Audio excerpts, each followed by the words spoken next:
Papa, ça existe le Wakanda? Bien sûr qu'il existe, mon garçon. Il fut dissimulé au monde durant de nombreux siècles. Et les films, dont celui que je m'apprête à te conter, ne servent qu'à révéler progressivement son existence au peuple ignorant que nous sommes. Est-ce que tu comprends? Oui, je crois que je comprends, papa. Mais à présent, le monde est prêt. Nous nous sommes moqués à tort du ministère de l'Agriculture américain qui avait inclus le Wakanda dans la liste de ses partenaires commerciaux officiels, ou de ces autres Américains, oui encore, qui contactèrent des agences de voyage pour visiter ce pays, mais pourtant ils avaient tous raison. Laisse-moi te montrer ces terres, ces paysages inexplorés, ce parfait mélange de traditions millénaires et de technologie. Il est à présent temps que le monde sache. Ok. Bon, c'est soit ça, ou encore une mauvaise suite signée Marvel, je sais plus. De toute façon, c'est quoi ces questions-là? Je te raconte le film ou pas? Bah ouais, vas-y. Bon bah, générique alors. Tiens, dis Wakanda, tiens. Non. Dis Wakanda ou je balance pas le générique. Ok, Wakanda. Non, t'as pas croisé les bras, faut le refaire. Non,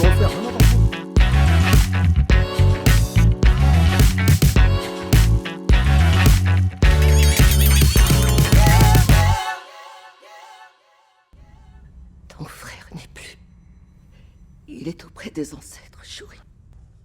Vous le savez peut-être, Chadwick Boseman, l'acteur qui jouait T'Challa et qui est Black Panther, est mort dans sa 43e année. Purée, est-ce que c'est jeune. Et faire un film Black Panther sans Black Panther, forcément, ça allait poser problème. Donc l'exercice, c'était de lui rendre hommage sans en faire des caisses. Et c'est pas si évident, hein, parce que s'ils en auraient pas assez fait, certains auraient accusé la prod de s'en moquer, et s'ils y avaient trop fait référence, les mêmes auraient accusé la prod d'exploiter la mort de l'acteur au profit du film. Donc fallait doser, et le moins qu'on puisse dire, c'est qu'ici, le job est fait. On comprend dès le début d'histoire que le départ du roi est dû à une maladie, comme dans la vraie vie, et on a le droit à un dernier appel sobre à la fin du film. Un hommage mesuré, même le générique Marvel lui est dédié, sans aucune musique, c'est assez classe, et franchement, ça se souligne. Ça va être cette ambiance-là tout le temps ou... Non, attends, reste assis, je te jure qu'on va se marrer. Suite à la mort du roi, c'est sa mère Ramonda qui redevient reine, et elle est invitée à s'exprimer aux Nations Unies de Genève. Bon, je sais pas si c'est très protocolaire de venir avec une équipe habillée en ninja. Toujours est-il que les pays occidentaux, ici représentés par les USA et la France, expriment leur mécontentement parce que le vibranium n'est pas partagé avec le reste du monde. Sous-entendu, eux. Le vibranium, pour rappel, c'est cette matière qu'on ne trouve que dans le sol du Wakanda et qui lui donne toute sa puissance technologique. La représentante de la France pense même que ça pourrait servir d'arme. La France possède des informations qui indiquent que le vibranium peut servir à la fabrication d'armes de destruction massive. Et pendant qu'on voit la reine qui explique que c'est justement parce qu'elle a peur que les pays occidentaux fassent n'importe quoi avec, on voit justement une scène qui confirme ses craintes puisqu'on voit l'armée française attaquer une de leurs bases avancées pour leur dérober du vibranium, et qui se fait au passage dérouiller par des copies discount de Grace Jones. Qui ça? Laisse tomber. Les soldats français capturés sont amenés au milieu de la salle. D'accord, donc les Nations Unies c'est carrément une pièce de théâtre en fait. C'est toi qui as rajouté la musique là. Bah non, c'est la musique originale complètement décalée. Franchement, je comprends pas cette balle perdue pour la France là dans ce film. Elle s'est toujours bien comportée en Afrique pourtant, non? Ils sont indépendants maintenant. Donc ça, c'était un peu la scène qui nous dit que le vibranium ne sera pas partagé avec les autres pays. Ça vient un peu contredire la volonté du roi fraîchement décédé et la morale du premier film, mais bon. Nous partagerons nos connaissances et nos ressources avec le monde extérieur. Après tout, il faut bien un postulat de départ, on a compris que c'était ça, passons à la scène suivante. Scène qui se déroule au milieu de l'océan Atlantique où les USA sont bien déterminés à chercher du vibranium par leurs propres moyens en fouillant les profondeurs. Quand tout à coup, un chant de sirène, pas cela, force tout l'équipage à se jeter en mer contre sa volonté et à mourir noyé, c'est pas très gentil. C'est un genre d'attaque sonique. Les chanteurs en question finissent par monter sur le bateau, il s'agit de personnages tout bleus qui sortent de l'eau. Ah, ça me dit quelque chose. Des persos bleus, de l'eau, effectivement, ça me fait penser à quelque chose, bref, je me rappelle plus. On voit qu'ils sont pas là en amis, puisqu'ils butent tous ceux qui sont restés sur le bateau. C'est difficile de savoir à quoi on a affaire, puisque dans l'eau, il y en a qui résistent aux balles, et pas d'autres, il y en a qui volent, mais pas d'autres, bref, c'est une tchouk-tchouka, toujours est-il qu'à la fin, tout l'équipage est mort. La reine, de retour des Nations Unies, rentre par la porte qui dissimule aux yeux du monde son royaume avec des tam-tam flaques d'eau. Bah bon? Bah ouais, on avait les mêmes au centre aéré. Et dès son arrivée, elle va chercher sa fille, la princesse Shuri, pour se recueillir près de la rivière afin de commémorer la mort du roi T'Challa qui a eu lieu il y a 1 an, jour pour jour. Si je m'assieds et que je pense à mon frère bien-aimé trop longtemps, ce ne sont pas ses vêtements que je brûlerai, mais ce sera le monde et tous ses habitants. Ah ouais, carrément. Ils sont vraiment méchants, ces Wakandais. Quand tout à coup sort de l'eau un homme qui... Wow, ouais, moi je l'aurais pas tenté le coup des petites ailes sur les chevilles, perso. Le gars se présente avec ses 2 noms, Kukulkan et Namor. Donc, Kukulkan et... Bon, tu sais quoi, on va l'appeler Namor pendant tout le long du film, ça va être plus pratique. Qui êtes-vous? Il se présente comme étant le chef d'une civilisation sous-marine appelée Talokan. Eux aussi possèdent du vibranium, sous l'eau donc, et depuis que le roi défunt a révélé son existence au monde, les pays, sous-entendu les States et la France, en cherchent dans les profondeurs. Sous-entendu, chez eux, ce qui les arrange pas des masses. Pourquoi vous a-t-il fallu révéler votre secret au monde? Donc le deal, c'est que le Wakanda doit capturer la scientifique qui a fabriqué la machine à détecter du vibranium, leur livrer, et là, il estime qu'ils seront quittes. Je ne souhaiterais pas revenir en de nouvelles circonstances. Pendant qu'ils discutaient, il leur a déposé la machine derrière eux, une petite machine de 4 tonnes, sans faire le moindre bruit. Comment il a fait? Ah ouais, comment? On ne le saura jamais. Le conseil du Wakanda, composé des 5 tribus, débrief, et comme d'hab, il y a quelques frictions. Modère tes paroles, Jabari.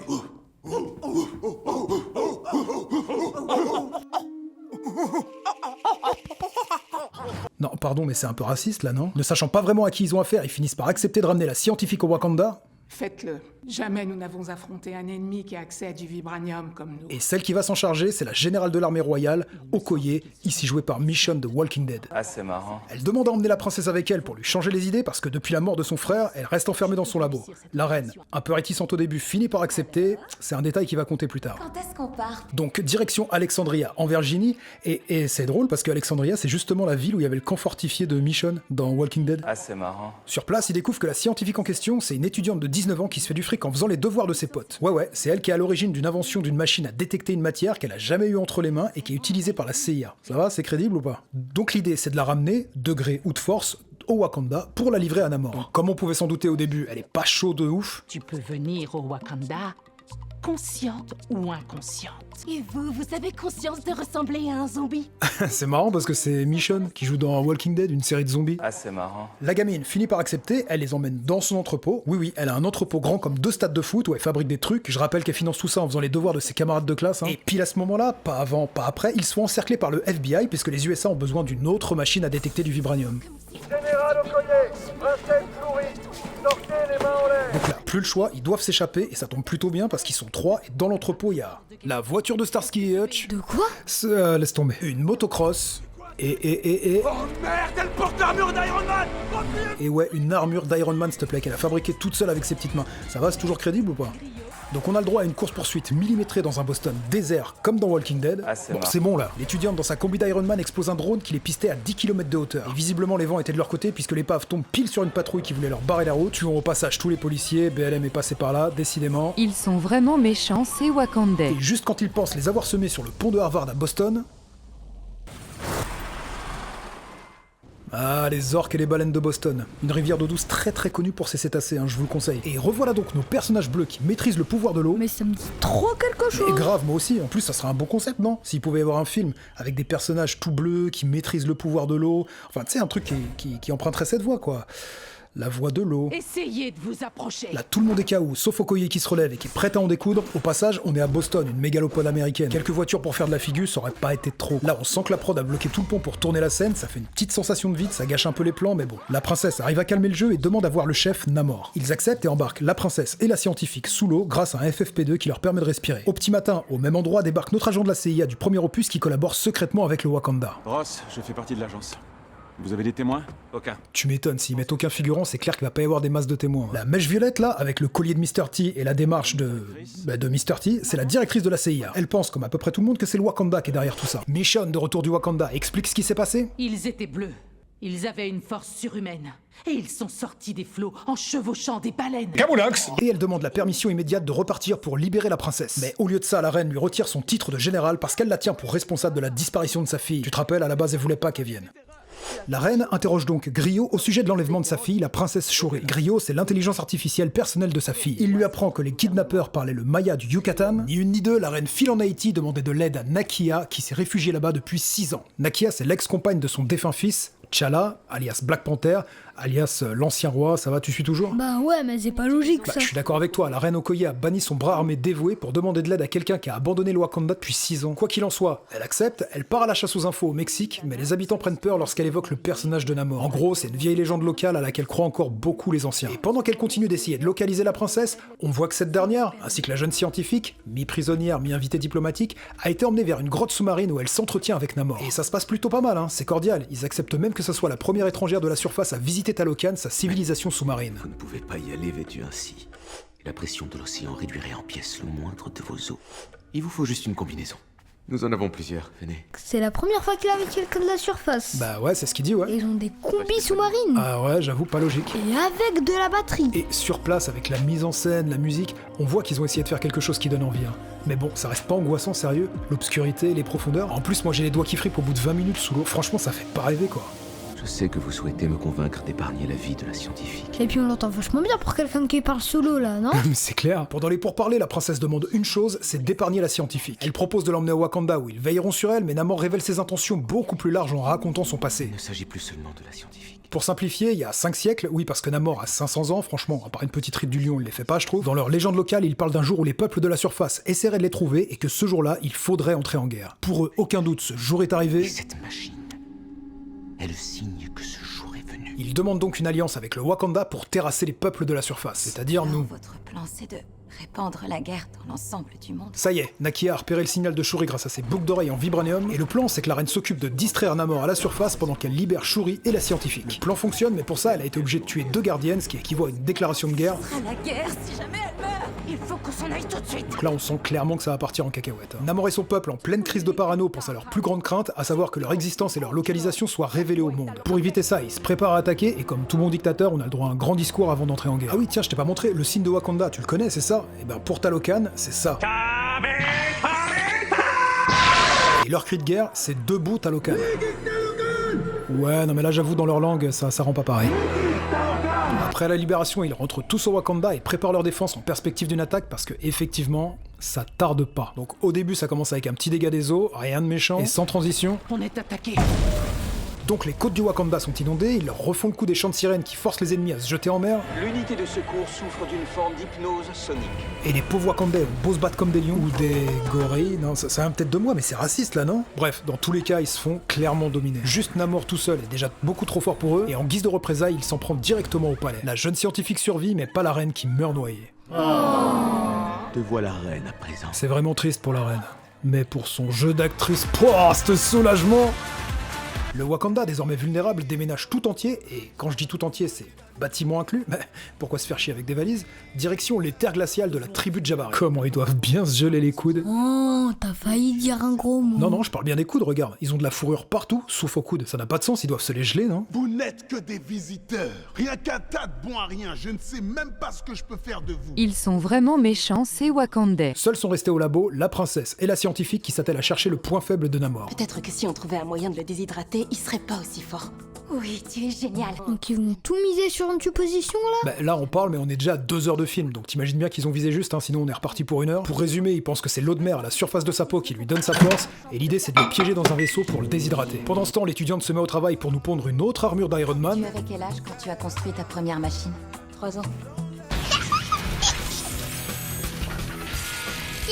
Et attention, hein, elle s'occupe de tout, hein, le carénage, le vernis de finition, et tout ça en 2-3 jours, hein, parce que je te l'ai pas dit, mais Namor a laissé au Wakanda 1 semaine pour se rendre, sans quoi il reviendrait pour un second round. En parallèle, la princesse arrive à recréer de l'herbe cœur de synthèse. Et c'est relou parce que le film nous fait aucun rappel, j'ai dû me retaper les premières minutes du premier Black Panther. L'herbe cœur, c'était cette plante qui ne poussait que sur les terres du Wakanda et dont il n'existe plus aucune pousse, et qui donne les pouvoirs de Black Panther à celui ou celle qui la consomme. Ça faisait 6 ans qu'elle était sur le dos, et là, en 48 heures...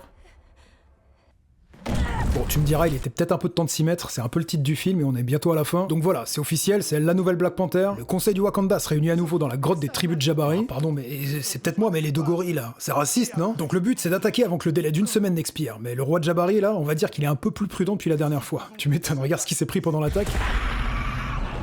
Là, ça raconte moins déjà. Ouais, le petit coup dans le plexus, on sent que ça l'a remis sur ses appuis, tu vois. Mais de quoi avez-vous peur? De la guerre. Une guerre sans fin. Et après, la mort de ma mère ne justifie pas une guerre sans fin. Ben non en fait. À l'évidence, elle le justifie. Ah ouais, carrément. Ils sont vraiment méchants, ces Wakandais. En parallèle, Namor apprend qu'un nouveau détecteur de vibranium sous-marin a été détecté et il file sur place avec quelques soldats de Talokan. Mais haha, c'était un piège pour les attirer sur l'eau. Ouais, bon, je sais pas si c'est une bonne idée de se battre contre un ennemi qui maîtrise le pouvoir de l'eau au milieu de l'océan. Moi personnellement, j'aurais essayé de la jouer à domicile, mais bon, en tout cas, ils ont l'air chauds.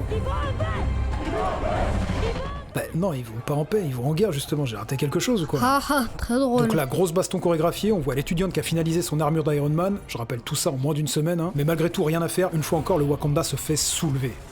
Le point positif c'est que Namor est touché, emmené dans le vaisseau, tu sais celui qui doit faire office de micro-ondes là, et la princesse le rejoint. Princesse. Non! Appelez-moi Black Panther et je viens ici pour réclamer mon dû. Oh, le flot de malade, il y a clairement moyen de faire une râlette truc là, non? Non, je t'assure, c'est pas nécessaire.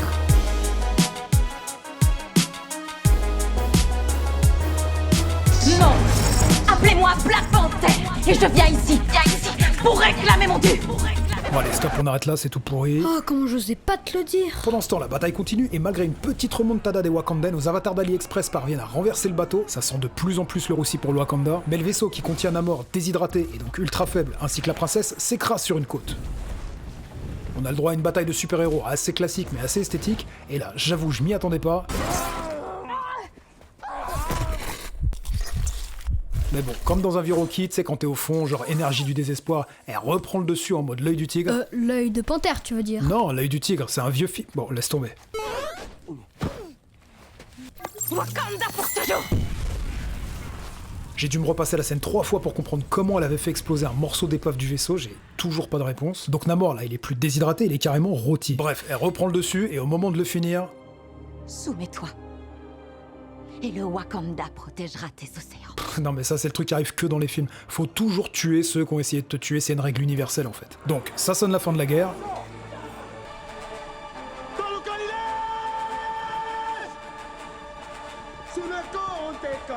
Oh là aussi on va se refaire une râlette fric, non? Non, enchaîne. Bon, entre nous, ils ont bien fait de stopper les combats parce qu'au moment de l'armistice, ils étaient quoi? 500 contre 20 à la louche, hein, on va pas se mentir, c'était clairement plié pour le Wakanda. Allez, on passe à l'épilogue. La scientifique rentre aux USA, et Namor, là, qui a un peu perdu de sa superbe et de son charisme aux yeux de son peuple en se faisant dérouiller par une petite geek de 45 kilos, bah, il s'est mis au tricot ou à la peinture, je sais plus, ouais voilà, la peinture murale. En gros, son peuple lui reproche sa soumission, mais il explique qu'à présent, le Wakanda est isolé sur la scène internationale et que quand ça tournera mal, ils seront obligés de se retourner vers eux. Sous-entendu, on aura notre vengeance, c'est bien ce que je disais tout à l'heure, faut toujours buter les ennemis qui ont essayé de te buter. Faites-en des t-shirts. La princesse part en Haïti pour rendre visite à Nakia. Ici la famille. Et cette dernière en profite pour lui révéler l'existence de son fils caché, donc son neveu, donc l'héritier légitime du Wakanda, donc elle va pas rester reine longtemps et c'est pas plus mal, et fin. Black Panther, Wakanda Forever, c'est pas un si mauvais film. Grâce à une chose dont les critiques oublient souvent de vous parler, le rythme. Il se passe pas 10 minutes sans que la narration ne prenne un virage déterminant. Du coup, même avec ces 2h40, ça reste regardable. Donc jetez-y un œil ou dites-nous ce que vous en avez pensé en commentaire. Surtout qu'on a fait l'impasse sur plein de personnages, notamment Griot, l'intelligence artificielle. Et en parlant d'IA, c'est quoi le prochain film? C'est l'intelligence artificielle qui nous tuera tous. Et comme d'hab, n'hésitez pas à nous donner un petit coup de pouce en mettant celui de la vidéo vers le haut, à vous abonner si c'est pas déjà fait, pour être allé au bout de cette vidéo, du fond du cœur. Black Panther, et je viens ici pour réclamer mon dû. Avant vos claquements d'air, faudra passer sur le corps de mes guerrières au crâne tondu. Fin de guerre, le temps de paix, c'est à l'ocam, donc c'est la vie d'avocat pour le wak est à l'ocam. Touche terre au vibrateur, on fume comme le qui strike filtre. Crois pas que je ronronne, je suis un félin, mais pas Garfield. C'est leur bocal comme bise, mais quoi qu'on me vise, c'est passé d'ici pour les télétopies. Souple, armé de vibranium et d'un mic. Le guessage de ce couplet, si tu t'abonnes et que tu like.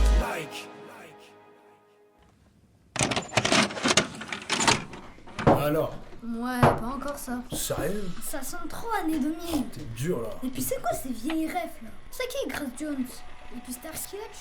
T'es sérieux là? Quoi, c'est connu ça? Mais attends.